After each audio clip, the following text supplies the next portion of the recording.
Okay, सभी को नमस्कार। मैं प्रभाकर जायसवाल फिर से हाजिर हूँ इसी चैप्टर को लेके। आपके क्लास 10th का विज्ञान का अध्याय 13 विद्युत धारा का चुंबकीय प्रभाव।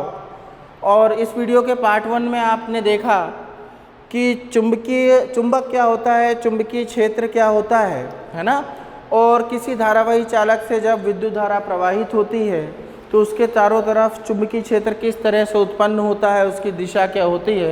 अवश्य रूप से आप उस वीडियो को एक बार देख लें, उसके बाद ही पार्ट 2 देखें तो आपकी समझ बेहतर बनेगी। ये चैप्टर यहाँ पर आज दूसरे वीडियो में ख़त्म हो जाएगा।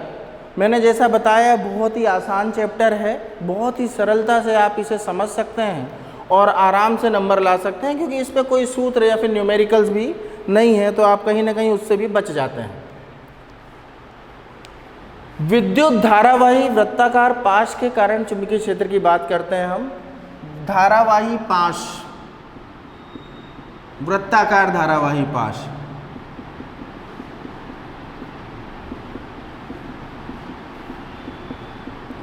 अब हम अगर वृत्ताकार धारावाही पाश की बात करें तो आप ऐसा मान लें कि आप एक चालक तार ले लें, है ना, जिससे विद्युत धारा प्रवाहित की जा सकती है, और उसको वृत्ताकार कर लें। ऐसे ज़रूरी नहीं है कि सिर्फ एक ही सर्कल ही लें, उसको कुंडली की तरह आप कई राउंड ले सकते हैं। और उसमें अगर विद्युत धारा प्रवाहित करनी है तो दिखाया जा सकता है कि भैया हमने यहाँ पर इस तरह से कनेक्शन किया है और यहाँ सेल वगैरह लगाए हैं और विद्युत धारा प्रवाहित हो रही है। मज़ेदार बात है, मैं आपको बताऊं कि ये जो वृत्ताकार धारावाही पाश है ये अपने आप में एक तरह का चुंबक बन जाता है। इसका एक हिस्सा जो आपको दिख रहा है वो किसी एक प्रकार का ध्रुव बन जाएगा, चुंबकीय ध्रुव बन जाएगा। उत्तरी ध्रुव या फिर दक्षिणी ध्रुव, वो निर्भर करेगा कि धारा की दिशा किस प्रकार है। और दूसरा, अगर हम इसको दूसरी ओर से देखें तो ये दूसरा ध्रुव बन जाएगा। अगर ये उत्तरी ध्रुव है सामने से तो पीछे से वो दक्षिणी ध्रुव बन जाएगा। और इस तरह से ये पूर्ण चुंबक की भांति आपको दिखेगा, जिसमें दोनों ही ध्रुव होंगे, उत्तरी ध्रुव होगा और दक्षिणी ध्रुव होगा। तो जो परीक्षा में प्रश्न आएगा वो इस तरह से होगा कि विद्युत धारावाही वृत्ताकार पाश के कारण चुंबकीय क्षेत्र समझाइए। तो मैं आपको एक बहुत ही सरल तरीका बताता हूँ। सबसे पहले तो ये देखिए, ये है विद्युत धारा की दिशा, है ना। और अगर इसको दूसरी तरफ से देखें, दूसरी ओर से देखें, आप करके देखिएगा, एक तार लीजिएगा तो आपको दिखेगा इस तरह से। दूसरी ओर से देखें अगर, तो ये विद्युत धारा की दिशा इस तरह से दिखेगी, अपोजिट दिख जाएगी। यहाँ इसमें देखिए आप, घड़ी की दिशा में, घड़ी की सुई की दिशा में है, यह घड़ी की सुई की विपरीत दिशा में है। अब आप यहाँ पर एन या एस बना के देखिए। जैसे आप यहाँ पर अगर एस बनाते हैं तो देखो इसमें ये दिशा जो है वो बिल्कुल विद्युत धारा की दिशा की तरह है। और यहाँ पर अगर आप बनाने की कोशिश करें तो ये एन बन रहा है, मतलब कि ये जो है दक्षिणी ध्रुव की भांति कार्य करेगा। दक्षिणी ध्रुव, साउथ पोल, और ये जो है उत्तरी ध्रुव की भांति कार्य करेगा। उत्तरी ध्रुव, नॉर्थ पोल। तो इस तरह से बड़ी आसानी से आप याद कर सकते हैं कि जब वृत्ताकार पाश से विद्युत धारा प्रवाहित होती है तो वो एक पूर्ण चुंबक बन जाता है, जिसका एक हिस्सा उत्तरी ध्रुव की भांति व्यवहार करता है और दूसरा हिस्सा दक्षिणी ध्रुव की भांति व्यवहार करता है। यहाँ पर ये समझना आसान है कि अगर ये दक्षिणी ध्रुव है तो इसमें विद्युत धारा चुंबकीय क्षेत्र रेखाएं प्रवेश करेंगी। चुंबकीय क्षेत्र रेखाएं प्रवेश करेंगी मतलब इस तरह से इसके अंदर जाएंगी चुंबकीय क्षेत्र रेखाएं। और अगर ये उत्तरी ध्रुव है तो उत्तरी ध्रुव से चुंबकीय क्षेत्र रेखाएं बाहर निकलेंगी, है ना। तो दक्षिणी ध्रुव से अंदर आएंगी और फिर इस तरह से पूरा एक सर्कल बना देंगी। जरा ध्यान दीजिएगा, ये दक्षिणी ध्रुव है ये, तो दक्षिणी ध्रुव से में बल रेखाएं अंदर जा रही हैं, है ना। इस तरह से इसके अंदर जाएंगी और इस तरह से वहाँ से पीछे उत्तरी ध्रुव है, वहाँ से बाहर निकलेंगे। ठीक, तो हम यहाँ पे अगर क्रॉस बना दें तो इसका मतलब ये है कि चुंबकीय क्षेत्र की दिशा भीतर की ओर है। और इसी तरह यहाँ पर भी अगर हम समझाना चाहें, पेपर में पूछे कि भैया किस तरह से होता है, तो आप इस तरह से बना सकते हैं। और यहाँ पर चुंबकीय क्षेत्र की दिशा बाहर की ओर होगी, है ना, यहाँ से बाहर की ओर है, और पीछे की तरफ दक्षिण ध्रुव होगा तो वो अंदर की ओर जाएगा। तो इस तरह से वृत्तीय चुंबकीय क्षेत्र इसके चारों तरफ बन जाएगा और ये एक पूर्ण चुंबक की भांति व्यवहार करने लगेगा। आपको याद रखने के लिए ये तरीका सबसे सही है। आप एस बना के देखिए तो वो घड़ी की दिशा में अगर विद्युत धारा की दिशा है तो वो दक्षिणी ध्रुव है, और एन बना के देखिए और ये देखिए ये दिशा हो जाएगी घड़ी के विपरीत दिशा में, तो ये हो जाएगा उत्तरी ध्रुव। हम बात कर रहे थे, जैसे कि अभी हमने डिस्कस किया कि विद्युत धारावाही पाश के कारण चुंबकीय क्षेत्र। अब हम बात करते हैं परिनलिका क्या होती है।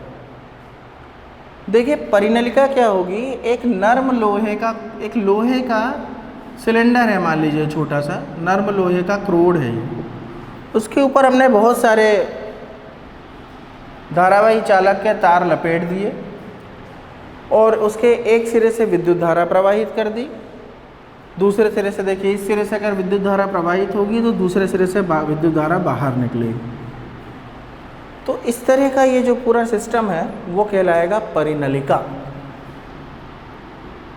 परिनलिका मतलब सोलेनोइड।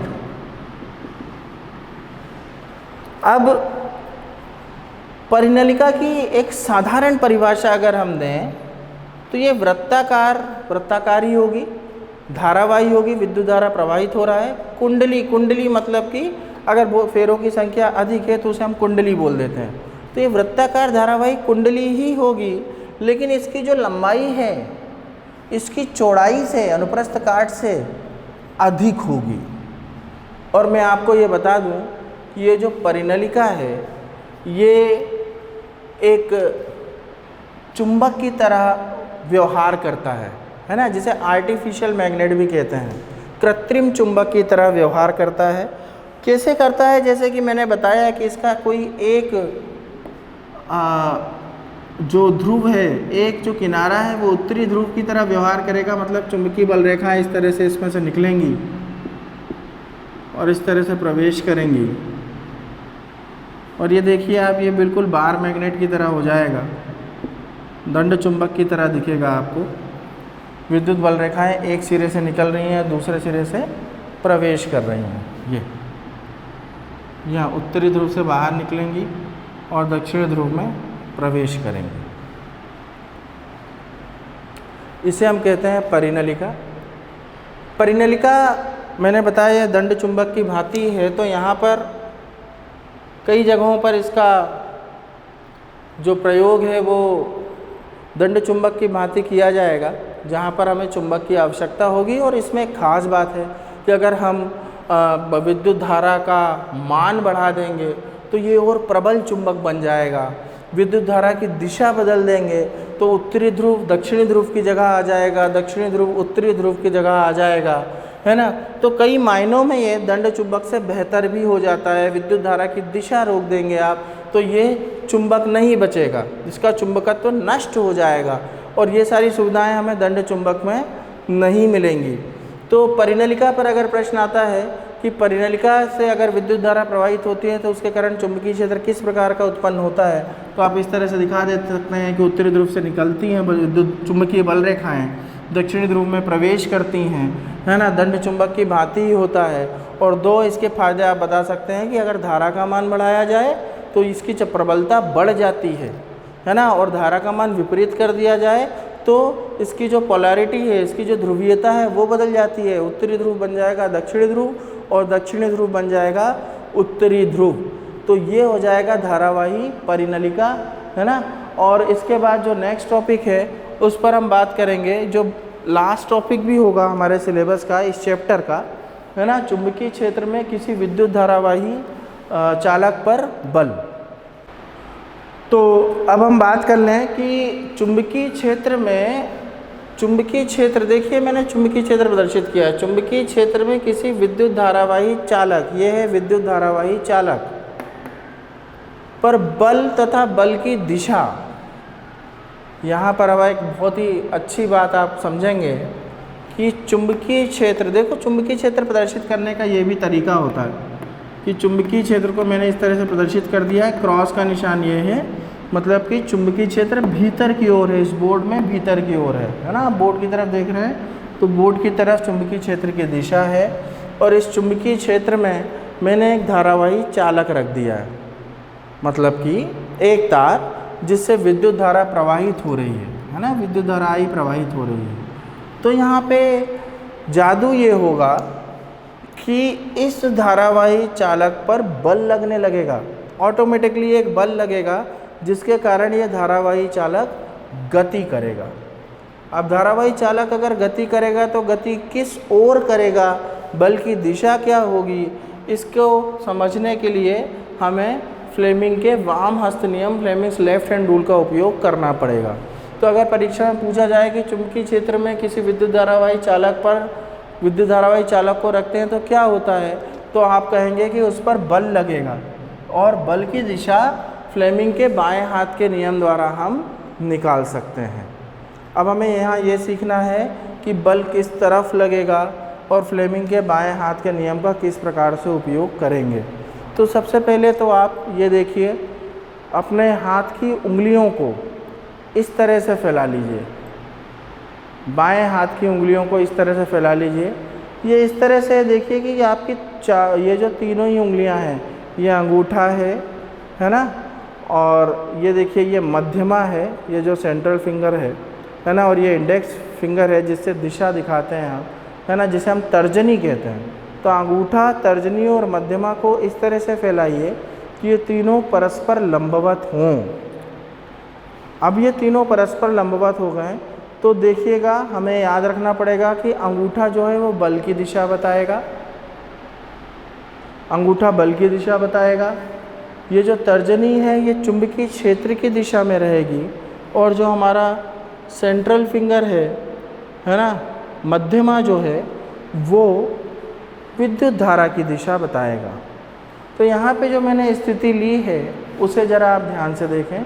इसमें चुंबकीय क्षेत्र की दिशा भीतर की ओर है, तो आप अपनी स्क्रीन की तरफ इस तरह उंगली कर लें, ये बता रहा है कि ये चुंबकीय क्षेत्र की दिशा है।